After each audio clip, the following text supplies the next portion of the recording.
School time. Well, that was cheesy. I'm not sure why that was so low.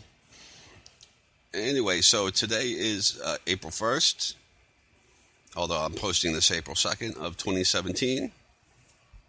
Didn't post anything on April Fool's, and didn't want to get caught up in the whole April Fool's thing. So, I am back with my little Hardwell feature here, but I'm doing my Educational Foundations show, and I think it's pretty important to complete our educations because I know when I was in school as a Gen Xer, there were people talking about how our educations were not what they used to be, and I'm sure from a certain point, every generation has that idea that the high school education. I'm not even sure when we started doing public high school, but I'm pretty sure that it was the best it was back when we started it, or soon after. There's usually kind of people are very, what's it called? What is this word? Ambitious. They have ambition, and they want to, really create these kind of gentlemen and gentlewomen, gentlemen and lady citizens, and that kind of that's the kind of mentality that does not last. It's kind of like a military plan. Then you confront the enemy, and that plan is kind of out the window. So we have missed a lot. I've talked in previous shows about the kind of British view and the German view. The German view is much more, mechanical and physics and science, and the British view is more literary and learning philosophy and learning great works of literature and all that. Now this would kind of fit more into the British type as far as going into logic. If you think about it, it's kind of both, because logic is very kind of science-y, if that's a word I could kind of coin today. It's very, the premise does not equal, this, A, therefore B, not therefore C.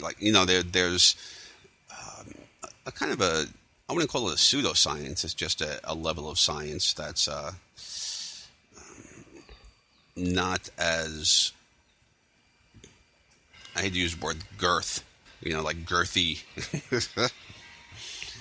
It's not as complicated as far as algebra and stuff like that, but it's the concepts can be hard to grasp. So to me, this is kind of like the head of the British system, like where it really all goes. And the reason that you learn all of these literary works on, a lot of that is about human behavior, what people are thinking, kind of culturalism, looking at cultures. And kind of the study of this stuff becomes like the science of the British end of it, in my view. So I want to get people to a better place where they could kind of feel like they have an education. I think a lot of people don't feel like they have that anymore. They have some sort of job training. If they compare themselves to people who have no education whatsoever, they feel better about themselves. But if we compare ourselves to people at better colleges, let's say, I remember I had a friend who went to Haverford, and not Harvard, Haverford. I thought he stuttered the first time he said it too. Never heard of the place, but it was like the small liberal arts college, but he learned a lot of critical thinking. He learned how to, I would learn Microsoft Word, how to throw stuff into it, but I guess they never figured that anybody would be sending me things to correct because I was going to a shitty college. So there was an assumption that I wouldn't need that stuff.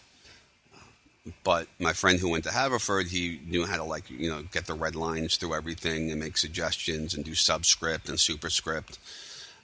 So he I remember he borrowed my books. I think it was Office 2000. And when I saw some of the things he was doing with it, I was like, holy shit, I don't even know that stuff.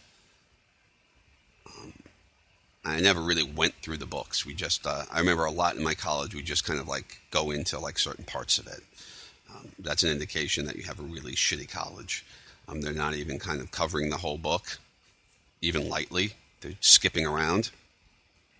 But I digress. But enough about my college. I think colleges in general are very confused as far as what they're supposed to do, and they end up not really doing much of anything. You could have one department thinks this, another department thinks that.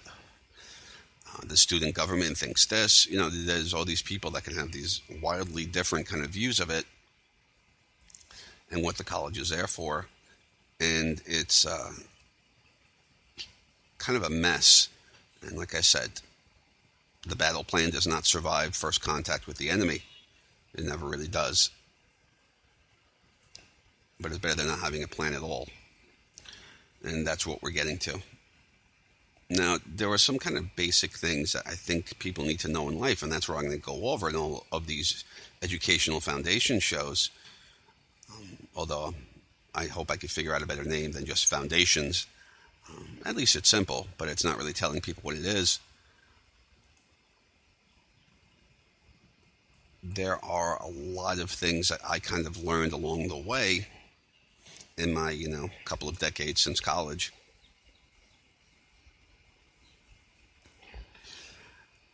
And they weren't explicitly taught to me. Like words like explicitly. I guess they figured you study for the SAT, and that's about it. After that, you don't really expand your vocabulary much beyond like the jargon of a subject. And that's too bad. I think that you should, that's what English class is for. I know a lot of people don't know how to use a semicolon. I can't say I do either. I'm a little confused about it. I always get confused with latter and former too. Like a lot of these things that should have been kind of drilled into us in your typical college English class, really more high school too, depending on the level of it, just wasn't there in my generation. And I went to, I remember hearing it constantly, District 26 in Queens.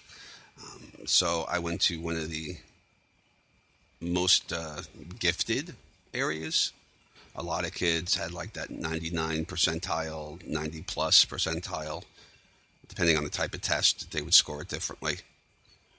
Some they'd only tell you you're above 90. Well,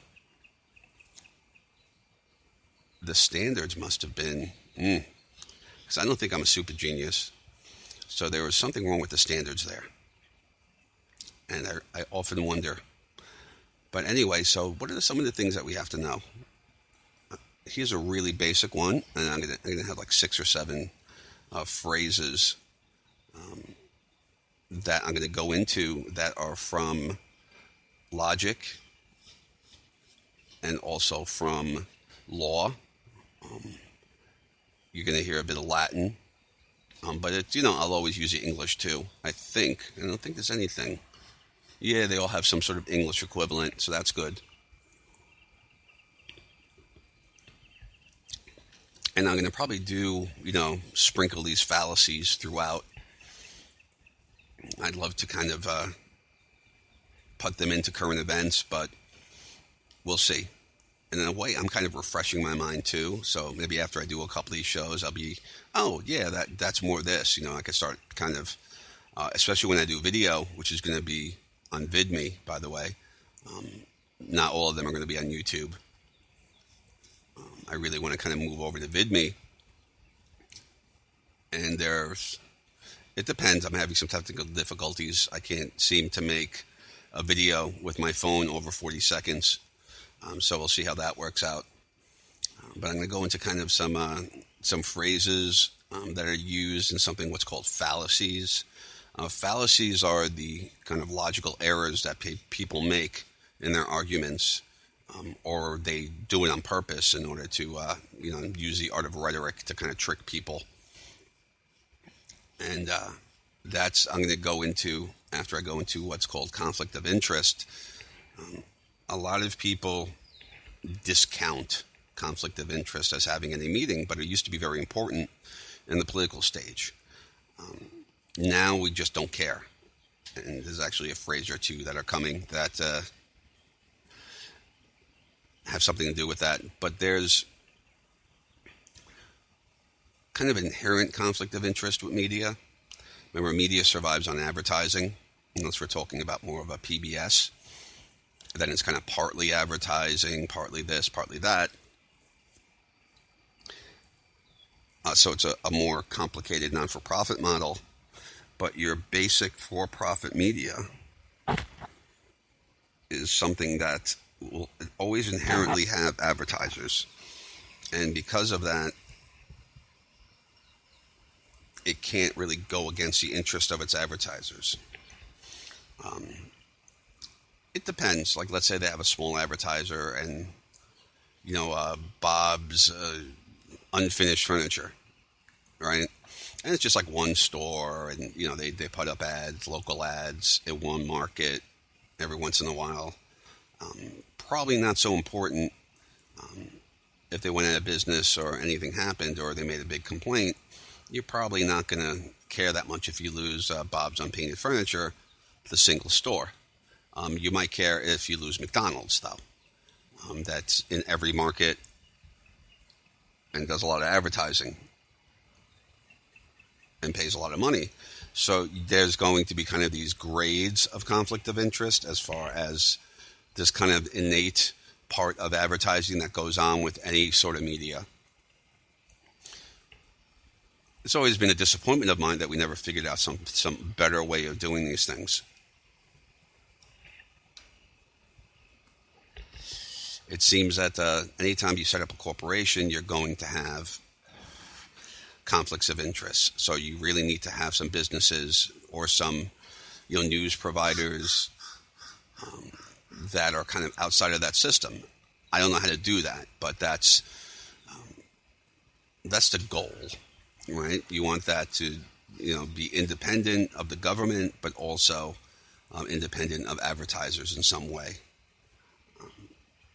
And it's very difficult to get people to pay. Maybe now because of the internet, you could add like a news channel and pay for it, and then they would, have less conflict of interest. But if they can get you to pay for it, they're just going to take the advertising dollars too, for the most part. So it's kind of like Sirius XM. They're going to eventually put in commercials, even though you get a lot less of them. So you get the same conflict of interest. Then you have straight corruption, where you literally have politicians talking about this other politician, usually not themselves, has, this guy from this newspaper in their pocket. There's some sort of payment scheme, or it helps him, I don't know, maybe he's a freelancer, and by getting certain information, he gets more money because his articles are more relevant. There's all these kind of ways you can do that. That's not just, here's an envelope full of money. You could literally kind of make their living for them by giving them the right types of information. So there's these kind of deals between the political world and the media world. And again, very difficult to get rid of. It's there's no real system of going, oh, this guy's corrupt. He's taking money and information, or information that gets him money, down the line. Therefore, he's kind of in this camp. And we have that all over the place. We have articles literally written by people who are involved in campaigns. And they kind of stage themselves as journalists, especially with the internet. You even have kind of like these little 140 character like Twitter articles that are, just opinion pieces, let's say. And then you have a much kind of higher conflict of interest, where the media is literally kind of owned by like some conglomerate, and so it can't really say much of anything. So it doesn't. That's when you get kind of the bubblegum shows. You get these great new products show. And it doesn't mean that they're bad TV. It just means that that's mostly what they can do. They can't really go too much into what's going on in the country. When they talk about national politics, it's just kind of Democrats don't like Republicans for this reason. Democrats are doing that. Republicans are doing that. Depending on which team they're on. And there seems to be, with the 6 kind of corporations that run our media, most of them have kind of joined the left team. Then you have, I think it's Rupert Murdoch with Fox, and he's, more on the right. I always think of him as kind of being more on my team because of FX. I'm assuming that's part of his whole thing. And much cooler movies, more guy-oriented movies. I really don't dig the Lifetime things.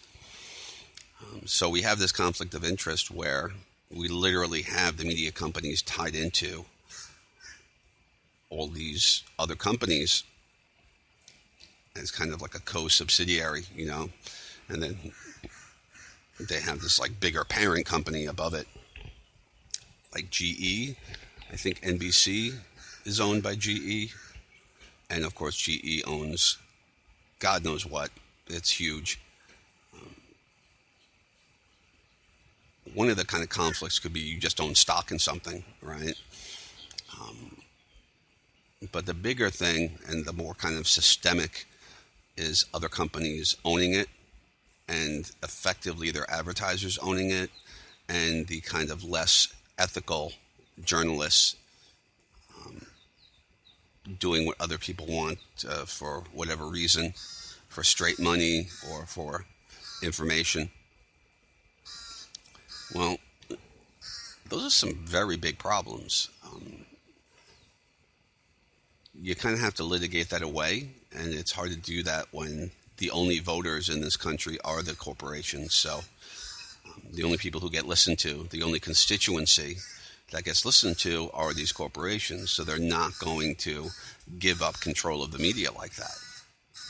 There has to be a new form of media. Just like the pamphleteers of old during the revolution, the internet.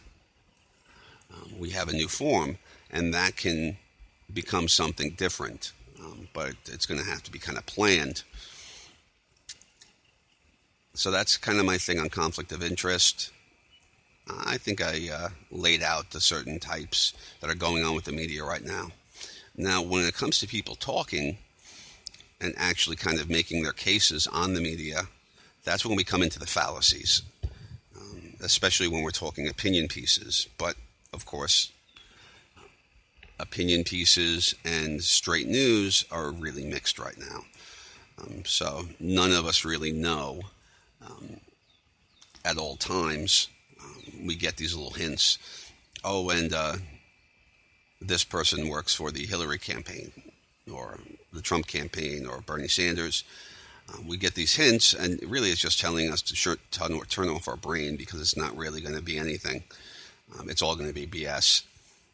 So I don't really know why they even allow these people on TV. I guess they just kind of self-feeding. But here are some of the things they use. Here's a Latin, and then I'll give you the English. The first one, now I had a huge list of these. I'm only going to do a certain amount at a time because I don't want to have like these really long, boring, type of things where you're not going to learn too much because there's just too many going into your head. The first one I'm going to is argumentum ad lapidem, and that is appeal to the stone. Now, what does that mean? Okay. That's when you say something's absurd without any evidence to that. It's like you're a stone arguing it. It just obviously is. So, one, smoking causes cancer. Well, that's absurd. How so? It just obviously is. that would be kind of an example of appeal to the stone. And that happens a lot when people are making arguments. It's just so obvious. They'll say something like, it's just so obvious. Do I really need to, prove this to you? And they'll often have kind of an ad-hominem attack, which is another one, where they kind of attack the person saying, obviously you can't understand this. You're just stupid. It's so obvious. So that these two kind of can go together every once in a while. Now, ad hominem attack, it's really just used in the Latin. It's not, I can't remember an English phrase for it. I'm sure there will be, somebody has thought of one. But you'll most often hear ad hominem attack. And that means basically attacking the person as opposed to the subject. You're not trying to prove a point. You're trying to create this atmosphere where the person isn't believed, so that whatever you say, like a appeal to the stone, is going to be believed. You're kind of attacking the credulity without any kind of attack on the credulity of the person. You're just kind of, asserting it. And some of these will just be assertions. Now, there's one that's argument from repetition. You'll hear that ad nauseum, ad infinitum. I have some notes on the side I can't read. So anyway, this is a little different when it comes to proof by assertion.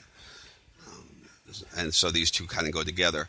Now, when you have kind of a argumentum ad nauseum, where it's just repetition, it's discussed so frequently that no one wants to talk about it anymore.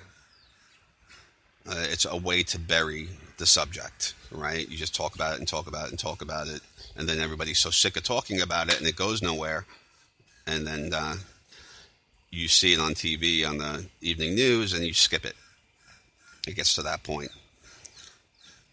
Now, there's also the opposite of that, which is proof by assertion, and these two kind of get mixed up a lot. With a argument from repetition, the ad nauseum, argumentum ad infinitum,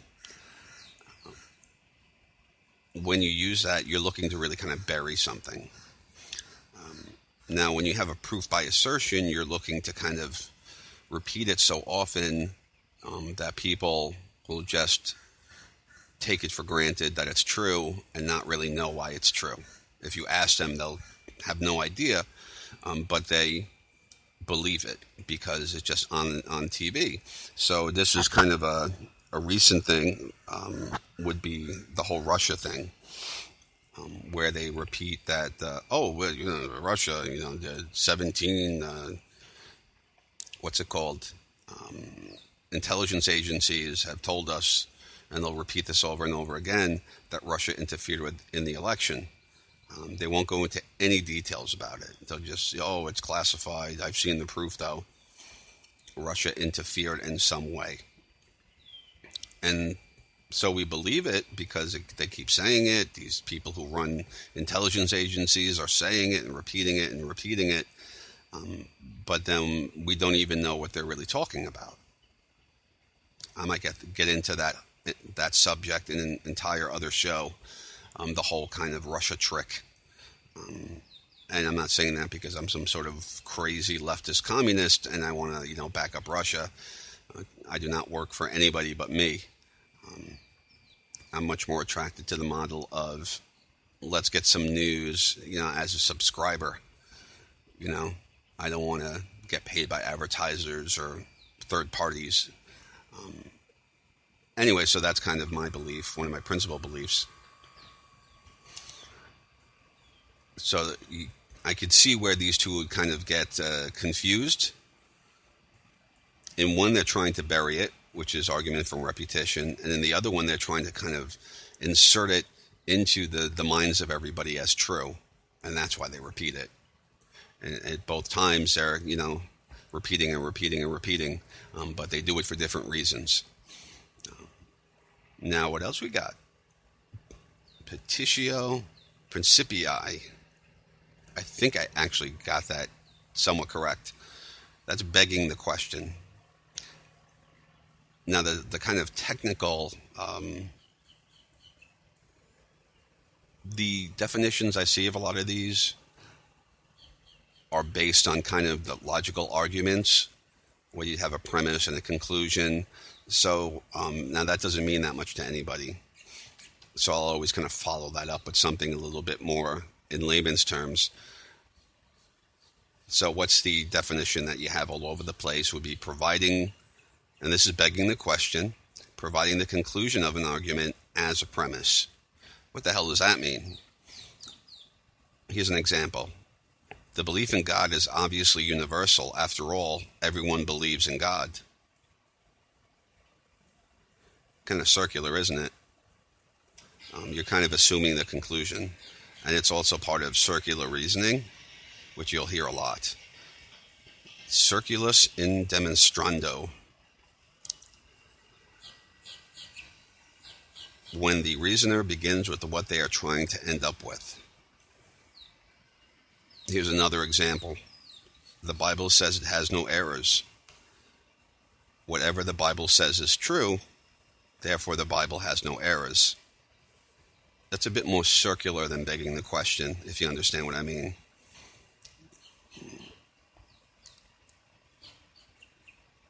So those two are kind of interlocked.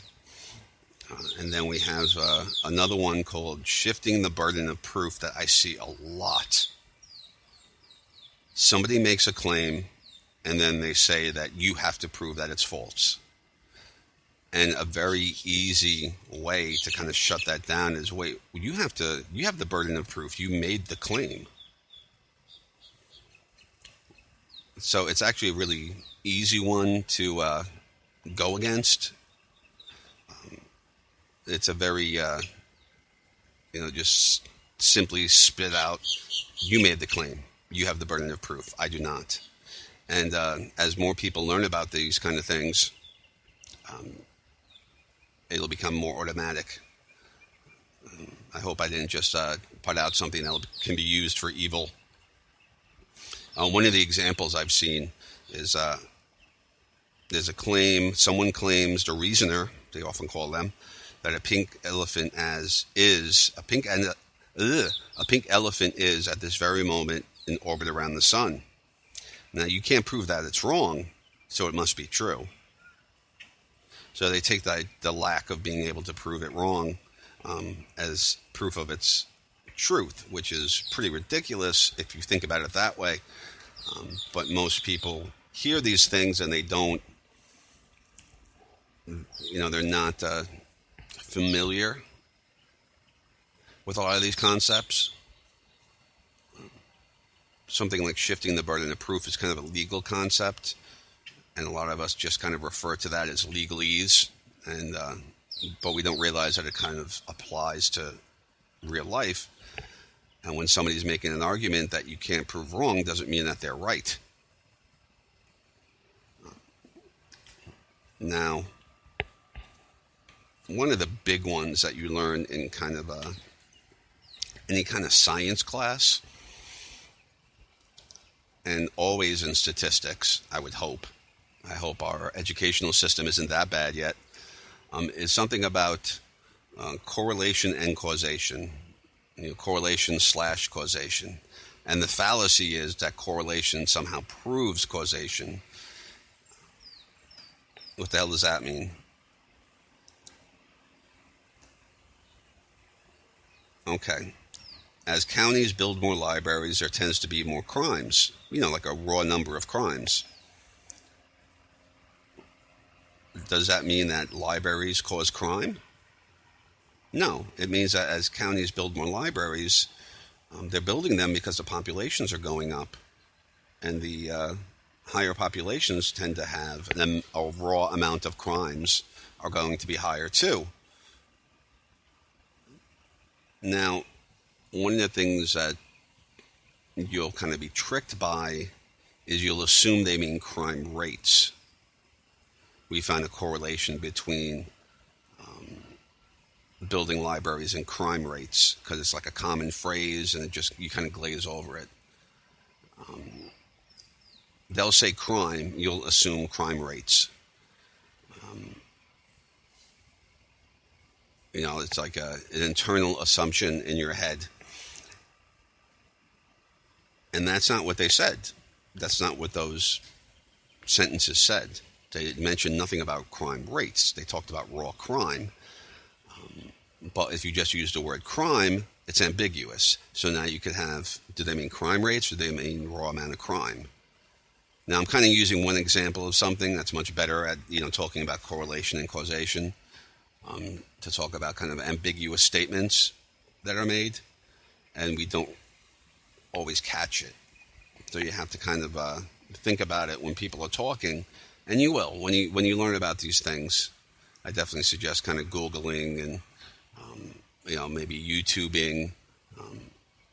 I will have some YouTube videos on this where I whiteboard, but that I haven't really gotten to that point in my technological apparatus yet. But you should know some of these kind of basic things, and I'm going to probably do like 6 or 7 of these every week for a little bit, or maybe a fallacy show, and then maybe something else. We'll see how it works out.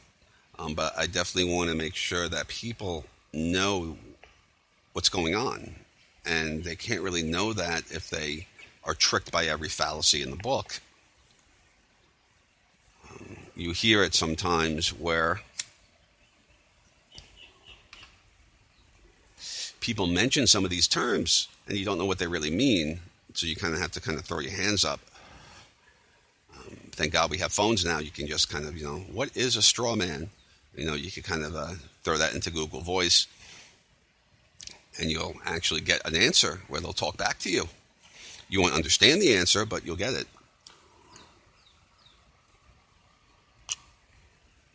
I'm trying to make it a little bit more understandable, put it in more layman's terms, give examples, give the English, not just the, where possible, not just the Latin. And these things are used to convince us all the time. They're like the propaganda tricks. People use the art of rhetoric, the art of speaking in certain ways in order to bury something so that no one cares about it anymore. Put something that's absurd into the mindset of everybody else. Kind of like how they weaponized, let's see, there's a couple of them that are weaponized. Conspiracy theory, though, would be one that a lot of people have said they have proof that the CIA had planned to kind of, around the time of the whole Kennedy assassination, kind of weaponize conspiracy theory as a phrase. So you can literally just go, oh, that's just a conspiracy theory. It's not saying anything about the actual theory. It's just kind of throwing a grenade at it. And that's used all the time. It wasn't something that was really in Americana before that. If something sounded crazy, you just say it sounds crazy. But then you got the conspiracy theory grenade that could now be thrown at anything. And a certain segment of the populace is going to go, oh, I don't believe in that kind of thing. I see myself as not somebody being gullible and believing in conspiracies. All a conspiracy means is that there's more than one person involved. When one person is involved, it's a crime. When multiple people are involved, it's a conspiracy to commit a crime. That's it. So to say that a conspiracy is, oh, that's crazy, they kind of conflate the actual crazy theories, where there was like thousands and thousands of people involved. They conflate that with much simpler, more straightforward conspiracy theories to get you to kind of believe all of them are just as crazy. It's actually a great technique. Some of you hearing this right now are like, oh, are you defending conspiracy theories? No, I'm defending theories. just because they're on the internet as opposed to in a newspaper doesn't mean that they're false. Also, there's a concept that if somebody's crazy, this is where ad-hominem attacks come from. If you could prove that somebody's a nut job, right, and this happens to Alex Jones all the time, then of course their theories are crazy. As opposed to you thinking, this guy may be a little bit off, so I'll take his theories with a grain of salt. But you'd look at the theory. If you kind of stamp somebody as being, a crazy person, that doesn't discount their theories. But in real life, a lot of people are just not going to bother to listen to them, right? We have kind of a limited amount of time that we have to spend on researching somebody's theory. So we see like an Alex Jones theory and we're like, oh, that's pretty outlandish. I'm not going to even look at it. There you go. It worked. Right? And a lot of people won't listen to Alex Jones with a grain of salt. They just won't listen to him at all. And maybe they're right. But it's, you kind of have to look at it a little bit before you discount it. And people just automatically discount it. That's a sign of manipulation, that you've been kind of manipulated. And I know that's hard to see because I'm using Alex Jones as an example. And for those of you familiar with him, he does go off and he seems pretty fucking crazy. And you really want to not even bother. But sometimes he comes up with stuff and I'm like, oh, wow. This could be true. And I don't automatically discount it. And I got to admit in myself, it's hard.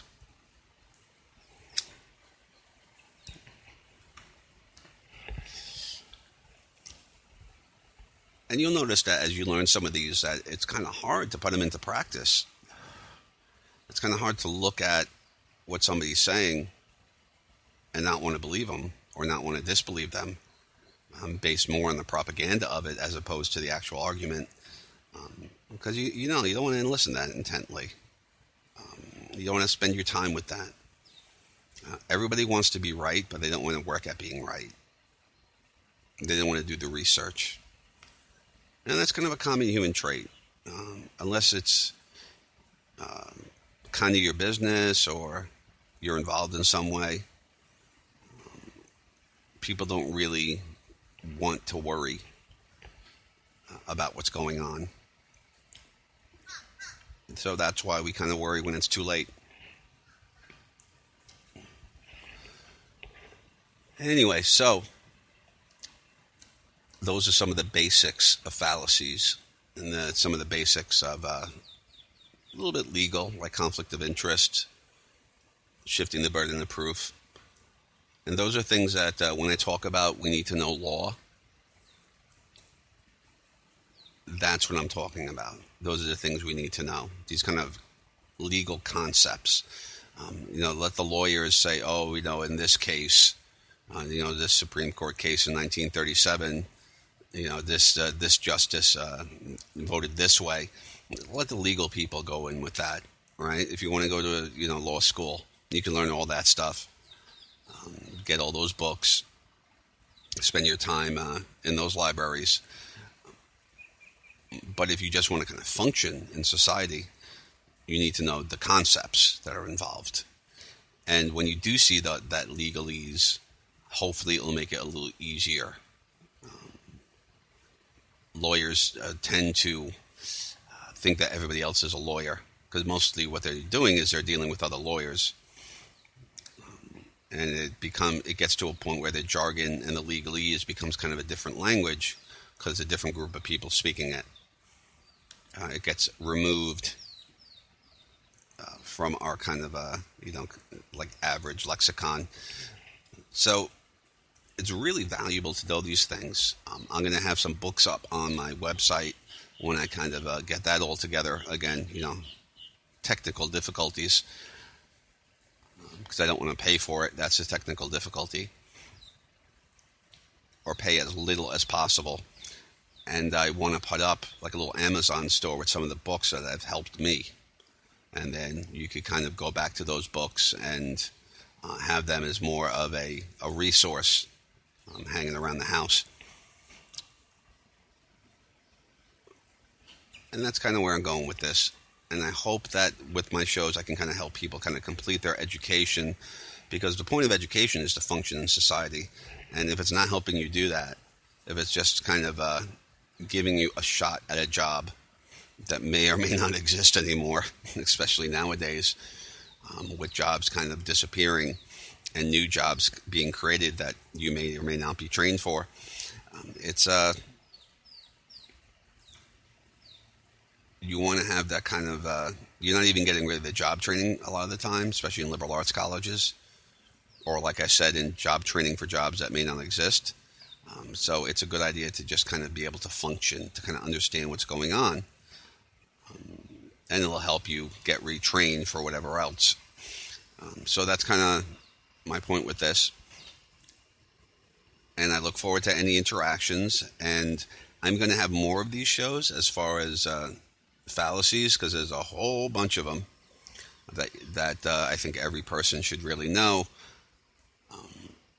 But feel free to kind of put some down, or some examples if you could think of them, especially if it's an example of something I talked about this week and you have a good way or a good analogy, a good way of teaching that to people. Because sometimes those things become standardized, like that whole thing with the library and correlation and causation. I think that's in like every class and every textbook. So you might come up with a better one, and who knows, 20 years from now, your kids will be learning it. So that's about all, and I look forward to your interactions.